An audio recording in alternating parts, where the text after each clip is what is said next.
जरा कैमरा वाले सेट कर कर बैठ जाइए भैया।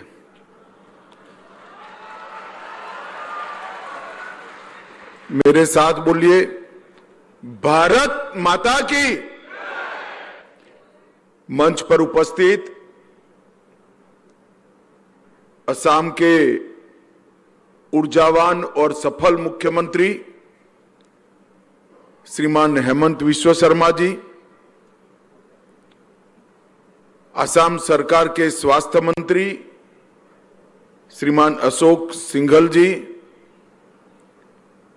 आज जिन्होंने न केवल असम, देश भर में कई मेडिकल कॉलेज के लिए अपने परिवार का योगदान दिया है, ऐसे उद्योगपति और समाज सेवी श्रीमान राधाकृष्ण दाबानी जी, यहाँ की लोकप्रिय सांसद बहन बिजुली मेघी जी, यहाँ के स्थानीय विधायक श्री रामेंद्र नारायण कलिता जी, कुलपति श्रीमंत शंकरदेव स्वास्थ्य विज्ञान विद्यालय डॉक्टर अनूप बर्मन जी, और आज असम की स्वास्थ्य क्षेत्र से जुड़े हुए सभी महानुभाव और मेरे प्यारे विद्यार्थी भाइयों बहनों, आप सभी को मेरा नमस्कार। सबसे पहले मैं जब मां कामाख्या के धाम में आया हूं तब आदि शक्ति कामाख्या को, श्रीमंत शंकरदेव जी को और माधवदेव जी को प्रणाम कर कर मेरी बात की शुरुआत करता हूं। ये असम में ये पहाड़ी पर मां कामाख्या का निवास कई युगों से समग्र पूर्वोत्तर के लोगों का जीवन सरल करने के लिए बहुत शुभंकर रहा है। मैं आज 3 ऐसे योद्धा जिन्होंने पूरे नॉर्थ ईस्ट को मुगलों के और मुस्लिम आक्रांताओं से बचाने के लिए वीरता के अनेक परम शिखर अर्जित किए, ऐसे महान अहोम सेनापति लसित बरफुकन जी, वीर चिलाराय और महाराजा पृथु, ये तीनों को मैं मनपूर्वक प्रणाम करना चाहता हूं, जिनके कारण आज असम भारत का हिस्सा बना। वो भारत रत्न लोकप्रिय गोपीनाथ बरदोलाई जी को भी मैं मनपूर्वक याद करना चाहता हूं, और पूरे उत्तर पूर्व की भाषा, संस्कृति, संगीत और कला को विश्व भर में जिन्होंने प्रसिद्ध किया, और मैं साक्षी हूं उस बात का, अनेक बहुत बड़े प्रलोभन मिलने के बावजूद जिन्होंने कभी नॉर्थ ईस्ट को नहीं छोड़ा, ये भारत रत्न डॉक्टर भूपेन हजारिका को भी मैं आज प्रणाम करता हूं। मित्रों, ये छोटा सा कार्यक्रम एक प्रकार से पूरे नॉर्थ ईस्ट के लिए, असम के लिए एक नए युग का परिचायक है। आप याद करिए 10 साल पहले पूरे नॉर्थ ईस्ट की स्वास्थ्य सेवाओं का हाल क्या था। इवन असम की स्वास्थ्य सेवाओं का हाल बड़ा जर्जरित था। सालों तक शासन में रहने वाली कांग्रेस ने अपने परिवार के आर्थिक स्वास्थ्य के अलावे लोगों के स्वास्थ्य की चिंता नहीं की। और मैं आज देख रहा हूं, हेमंत विश्व शर्मा जी जब से असम के मुख्यमंत्री बने, एक लगन के साथ आज असम की स्वास्थ्य सेवाओं को गुजरात, महाराष्ट्र और कर्नाटक जैसे विकसित राज्यों के समकक्ष बनाने में हेमंत भाई सफल हुए हैं, इसमें दो राय नहीं।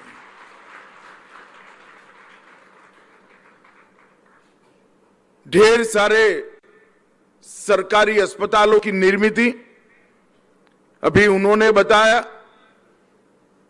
कई सारे मेडिकल कॉलेज की निर्मित, सरकारी मेडिकल कॉलेज बनाने का आग्रह, क्योंकि इसमें गरीब का बेटा बेटी भी पढ़ पाए ऐसी फीस के साथ विद्यार्थी मेडिकल की पढ़ाई कर सके, और अनेक प्रकार के क्रिटिकल रोगों के लिए देश की सर्वोच्च सुविधाओं का यहां निर्मित करना।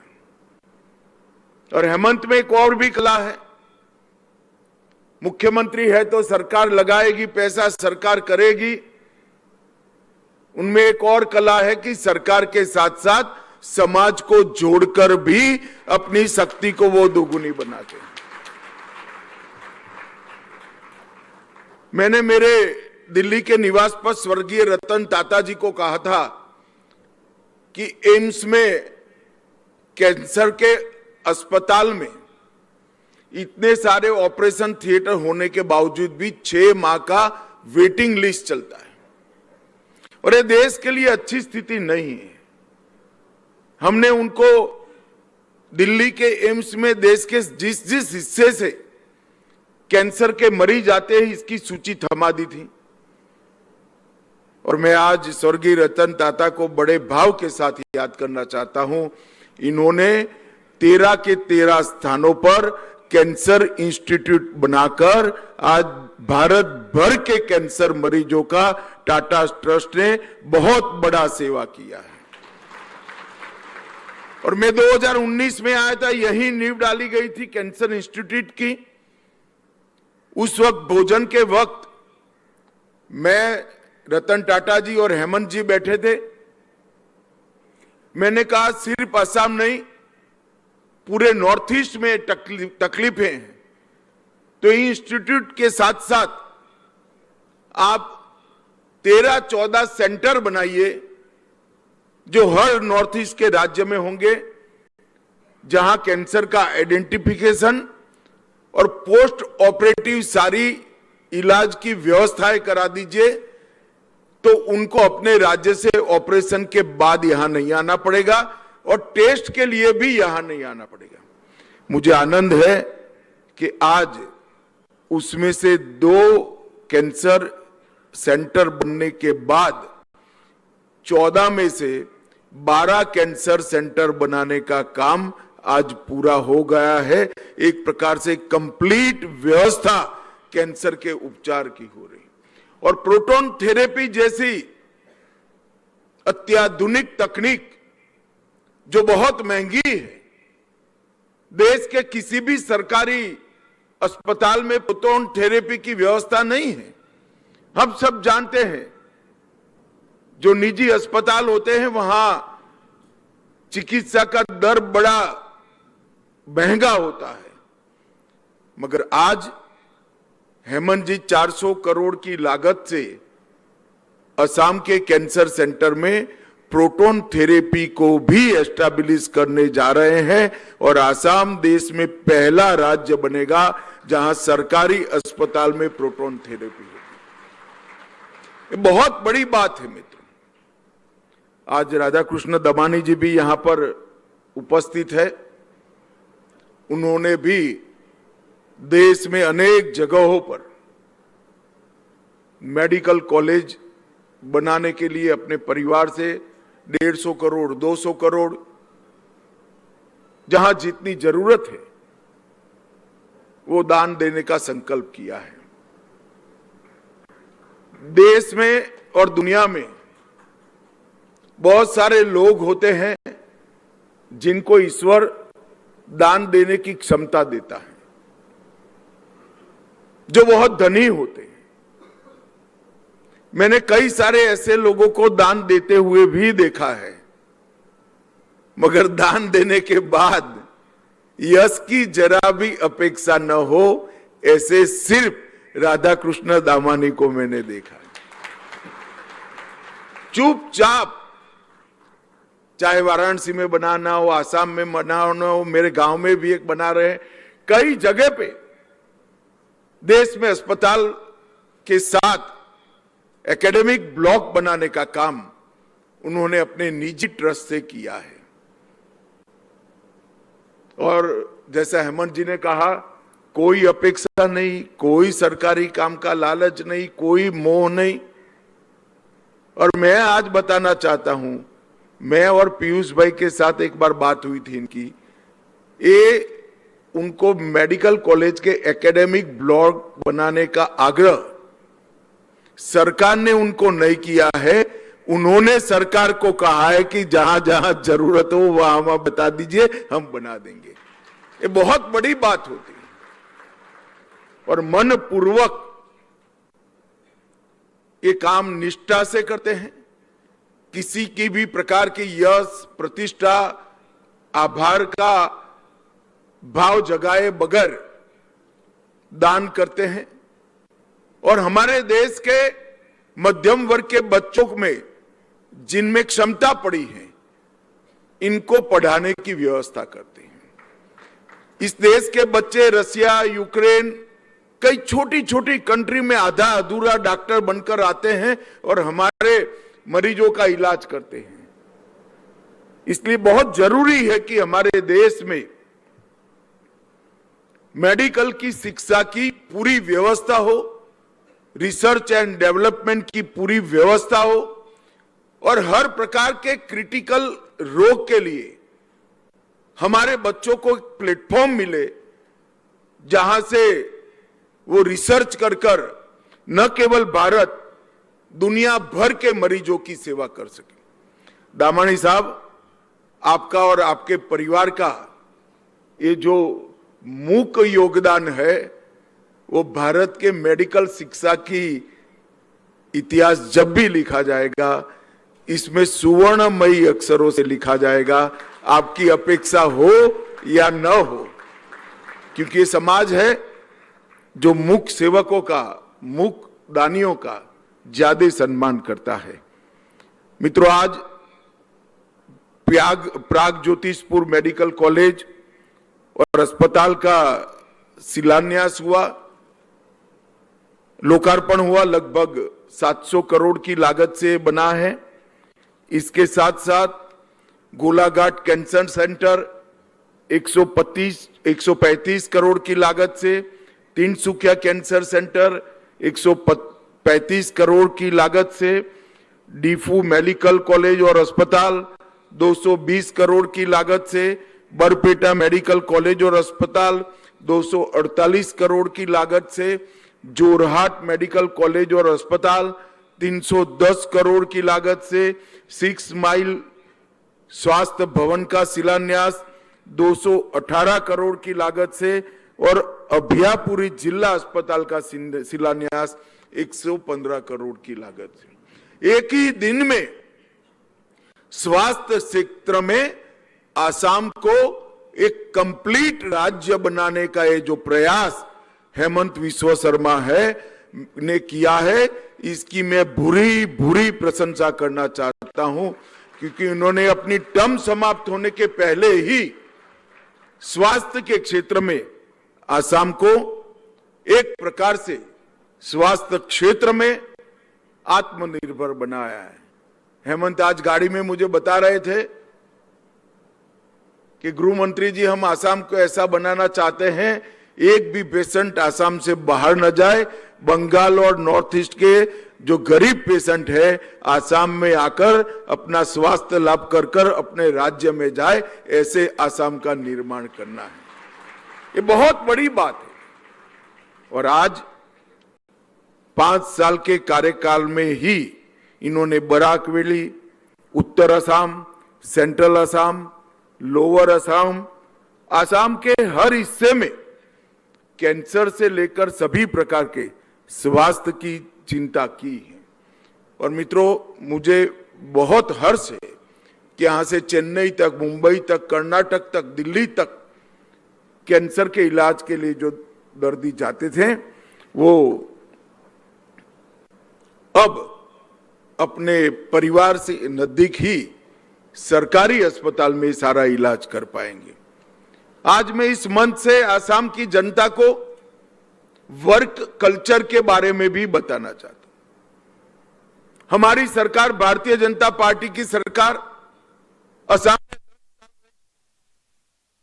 में 15 साल तक कांग्रेस की सरकार रही और कांग्रेस सरकार ने आसाम सरकार के माध्यम से स्वस्थ आसाम बनाने का संकल्प भी किया था। यहां से भारत के प्रधानमंत्री भी 10 साल तक चुनकर गए। मनमोहन सिंह जी यहां से सांसद बने थे, मगर आसाम के स्वास्थ्य का सुधार नहीं किया। और 10 ही साल में आज मैं इस मंच से गौरव से कह रहा हूं कि भारतीय जनता पार्टी की सरकार ने आसाम को स्वास्थ्य क्षेत्र और स्वास्थ्य शिक्षा के क्षेत्र में आज स्वावलंबी बनाने का काम समाप्त कर दिया। और कांग्रेस के 10 साल में 15 साल तक हर साल 150 करोड़ रुपया, आप कल्पना करिए कितना योग होता है। बच्चे जरा गिनती कर ले, मोबाइल निकाल कर। 15 साल तक 150 करोड़ हर साल उन्होंने निकाल दिया। 9 लाख ऐसे बच्चे, इनका इलाज हो गया जिनका जन्म ही नहीं हुआ था। 390 ऐसी आंगनवाड़ी का पैसा चला गया जो कभी कंस्ट्रक्ट ही नहीं हुई थी। और गरीब बच्चों के पोषण के लिए जो पैसा दिया गया वो भी कांग्रेस की जमात के पॉकेट में चला गया। 15 साल तक हर साल 150 करोड़ रुपया स्वास्थ्य का, जो बच्चे के मुंह का निवाला है, जो बच्चे की शिक्षा की आदत बनाने की आंगनवाड़ी है और बच्चों के इलाज का है। 9 लाख बच्चे ऐसे जो जन्मे ही नहीं, इनका इलाज कर दिया इन्होंने। न जाने कैसे जादू करते हैं लोग। और उसकी जगह भारतीय जनता पार्टी की सरकार में आसाम का स्वास्थ्य का बजट जो 4000 करोड़ था, जिसमें से 150 करोड़ रुपया कांग्रेस हर साल चोरी कर जाती थी, वो बजट को 9000 करोड़ का कर हमने रुपयों को जमीन तक पहुंचाया। मित्रों, पहले 6 कॉलेज थे, अब 14 बन चुके हैं, 10 और बन चुके हैं, बनने हैं, नींव डल गई है। तो 6 की जगह 24 मेडिकल कॉलेज और 726 सीटें थी, सिर्फ 14 में अभी 1825 सीटें बनी। हेमंत जी को प्रधानमंत्री जी ने पूछा, फैकल्टी कहां से लाते हो? अस्पताल का भवन बनाना बड़ा आसान है, प्रोफेसर कहां से आएंगे इतने सारे? तो उन्होंने कहा, हम यहां पर 2.5 लाख रुपया तनख्वाह देते हैं, बच्चा एमडी होकर प्रोफेसर बनना ही पसंद करता है। मित्रों, ये जो कंप्लीट अप्रोच है, उसी से विकास होता है। कैंसर केयर के 2 अस्पताल थे, अब 17 बन चुके हैं। पहले स्वास्थ्य बीमा की कोई योजना नहीं थी। आज मैं गर्व के साथ कह सकता हूं कि भारतीय जनता पार्टी की सरकार में पहले प्रधानमंत्री जी आयुष्मान भारत योजना लाए और हेमंत विश्व शर्मा असम की योजना लाए।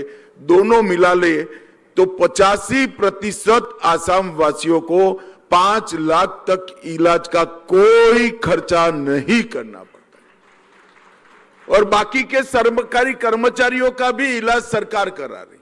तो एक प्रकार से 92% असम के नागरिकों का इलाज, 5 लाख तक का इलाज मुफ्त हो रहा है। कल मुझे एयरपोर्ट से आते वक्त गाड़ी में थे, मैंने बोला 5 लाख में कई रोगों का इलाज नहीं होता है।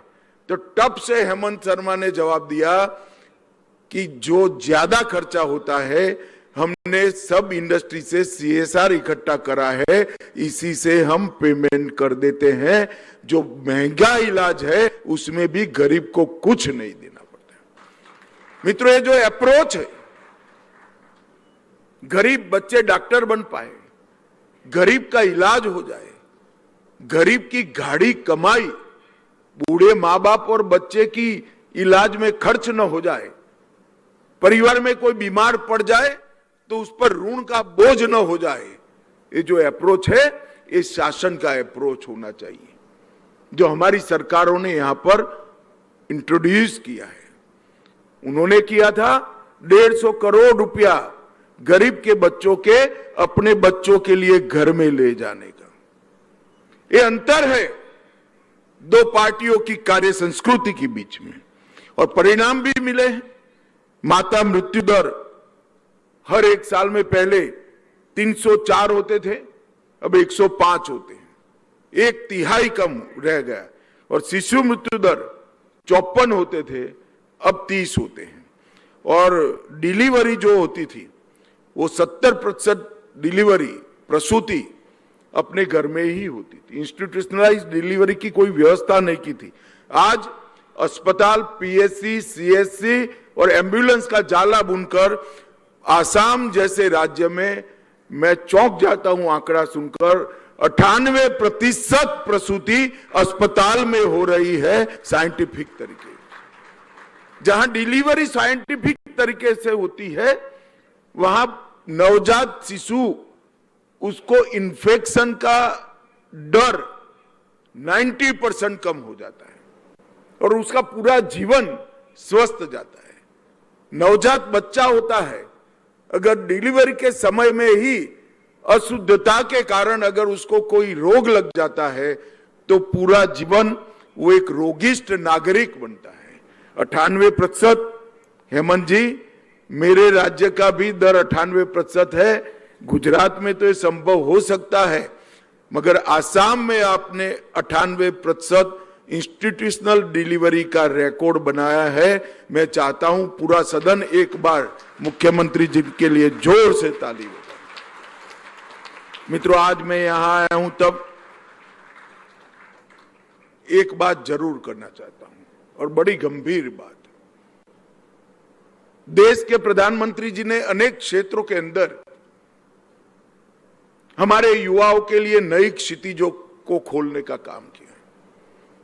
नरेंद्र मोदी जी का एक स्वप्न है कि एक ऐसा मंच बनाया जाए जिस मंच पर खड़ा रहकर भारत का युवा विश्व के युवाओं के साथ दो दो हाथ लगाए, वो विश्व के युवाओं की स्पर्धा में टिका रहे। तो ढेर सारे इमर्जिंग सेक्टर, चाहे अवकाश का हो, चाहे ग्रीन हाइड्रोजन का हो, चाहे ग्रीन एनर्जी का हो, चाहे एआई का हो, 5G के बाद 6G का हो, इलेक्ट्रॉनिक इक्विपमेंट्स के मैन्युफैक्चरिंग का हो, सेमीकंडक्टर का हो, हर इमर्जिंग सेक्टर जो आने वाले 25 साल तक दुनिया के अर्थतंत्र की दिशा तय करते हैं, भारत आज उसमें फाउंडर मेंबर बन चुका है। इसके माध्यम से भारत के युवाओं को विश्व के युवाओं के साथ स्पर्धा करने का एक मजबूत प्लेटफॉर्म देने का प्रयास। इसके लिए शिक्षा का सुधार, शिक्षा का इंफ्रास्ट्रक्चर, वो तो हम कर सकते हैं, मगर यहां मौके नहीं होंगे तो बच्चा कहां जाएगा? पढ़ लिख लिया, फिर इसके पास मौके ही नहीं होंगे तो क्या होगा? इसलिए जैसे आसाम में पहली बार 27,000 करोड़ रुपए की लागत से सेमीकंडक्टर का कारखाना डाला है, और हेमंत जी ने पूरी इंजीनियरिंग कॉलेजों की डिजाइन, जो पहले सिविल इंजीनियरिंग करते थे, केमिकल इंजीनियरिंग करते, उसको चालू तो रखा, सीटें कम कर कर इस विधाओं के लिए डाइवर्ट कर दी। इसी प्रकार से नरेंद्र मोदी जी ने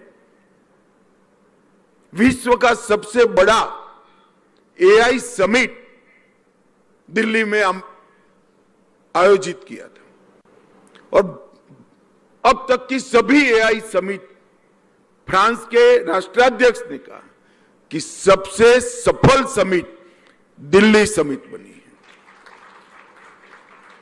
80 देशों के कंपनी के टॉप सीईओ और 22 देशों के राष्ट्राध्यक्ष वो समिट के अंदर आए। ढेर से एमओयू हुए, ट्रेनिंग के भी हुए, R&D के भी हुए और उद्योग के भी हुए। वो समिट के अंदर कांग्रेस ने समिट के मंच पर कपड़े उतारकर भारत को बदनाम करने का प्रयास किया है। हम सब राजनीति में, हम भी विपक्ष में रहे हैं, सैकड़ों बार धरना किया है, प्रदर्शन किया है। इसकी एक जगह होती है जहां विश्व भर के लोग भारत को देखने आए, भारत की तैयारियां देखने आए, भारत में इन्वेस्ट करने के आए। वो मंच को आपने निजी पॉलिटिक्स का मंच बना दिया और इतना विभत्स प्रदर्शन किया। मैं आज इस मंच से राहुल गांधी को कहना चाहता हूं कि आप नरेंद्र मोदी का विरोध करते करते, भाजपा का विरोध करते करते भारत का विरोध कर बैठे हो। इसका संज्ञान होना चाहिए। और कभी कभार मैं तो मानता हूं सार्वजनिक जीवन में गलती हो जाएगी, कोई गलत निर्णय हो जाता है, तो कई राजनीतिक दलों ने अनेक बार क्षमा मांगी, उनकी पार्टी ने भी मांगी है। मगर यहां पर राहुल गांधी जी ने निर्लज्ज से निर्लज्ज व्यवहार किया। क्षमा मांगने की जगह उन्होंने कहा कि आज जिसने कपड़े उतारकर अर्धनग्न होकर प्रदर्शन किया है वो कांग्रेसी मेरे बब्बर शेर है। और मैं नहीं मानता देश का कोई जिम्मेदार पार्टी, कोई जिम्मेदार राजनीतिक दल ये जो करता है इसको देश की जनता समर्थन करती है। कभी कभी वो पार्लियामेंट के दरवाजे पे बैठ चाय पकौड़ा खाते हैं, उनको मालूम नहीं ब्रेकफास्ट करने की जगह क्या है। ये पार्लियामेंट हमारी डेमोक्रेसी की सर्वोच्च संस्था है, वहां बैठकर धरना करना भी डेमोक्रेटिक संस्कार नहीं है। मगर आप तो धरने से भी 2 कदम आगे बैठ गए, चाय पकौड़ा खा रहे हैं। ये दुनिया भर में भारत को बदनाम कर रहे हैं, भारत के लोकतंत्र को बदनाम। आज इस मंच से मैं दोनों घटनाएं जो कांग्रेस के वरिष्ठ नेता, विपक्ष के नेता राहुल गांधी के इशारे पर और उनके स्वयं के पार्लियामेंट में उनके स्वयं की सहभागिता से हुई है, मैं इसकी घोर निंदा करना चाहता हूं। और मैं नहीं मानता कि देश में कोई भी युवा इस प्रकार के एक्टिविज्म का समर्थन करेगा। विरोध हमसे है, हमारा विरोध करिए, जितना दम हो इतना विरोध करिए। पार्लियामेंट में तो बोलते नहीं हो, आप भाग जाते हो। और जहां विश्व भर के लोग भारत की ताकत देखने आए हैं, भारत के युवाओं की क्षमता देखने आए हैं, वहां पर उनकी संभावनाओं को आप कम कर रहे हो। भारत की जनता आपको माफ नहीं करेगी। मित्रों, अंत में मैं हेमंत जी को बहुत बहुत बधाई देना चाहता हूं कि उन्होंने असम को स्वास्थ्य के क्षेत्र में न केवल आत्मनिर्भर किया है, अन्य राज्यों के दर्दियों के भी स्वास्थ्य लाभ की सुविधा की है और गरीब बच्चों को पढ़ने की व्यवस्था की है। मेरी अनेक अनेक शुभकामनाएं हेमंत विश्व शर्मा जी के साथ है। और आज ये मेडिकल कॉलेज में जिन बच्चों का एकेडमिक कैरियर शुरू हो चुका है, वो सभी बच्चों को आपके सुनहरे भविष्य के लिए मेरी अनंत अनंत शुभकामनाएं और प्रभु प्रार्थना। वंदे मातरम। महोदय, अपने ओजस्वी एवं बहुमूल्य विचार हमारे साथ साझा करने के लिए आपका हृदय से आभार। इस अवसर पर उपस्थित सभी सम्मानित अतिथियों का हार्दिक आभार व्यक्त करते हुए हम इस ऐतिहासिक समारोह का यहीं समापन करते हैं। आपकी गरिमामयी उपस्थिति ने इस कार्यक्रम को भव्य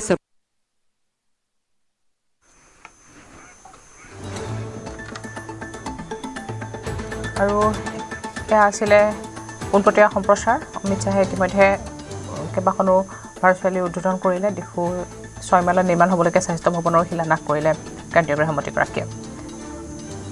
দুদিনীয়া কাৰ্যসূচীৰে শনিবাৰে গুৱাহাটীত উপস্থিত হৈছিল কেন্দ্ৰীয় গৃহমন্ত্ৰী অমিত শ্বাহ আজি অসমৰ স্বাস্থ্যসেৱা খণ্ডৰ সবলীকৰণৰ বাবে অমিত শ্বাহে কেইবাটাও প্ৰকল্পৰ কৰিলে উদ্বোধন আৰু শিলান্যাস আজি কেন্দ্ৰীয় গৃহমন্ত্ৰীগৰাকীয়ে উদ্বোধন আৰু শিলান্যাস কৰিবলগীয়া যিখিনি প্ৰকল্প আছিলে সেই সকলোখিনি কৰিলে প্ৰকল্পসমূহৰ মুঠ ব্যয় 2092 কোটি টকা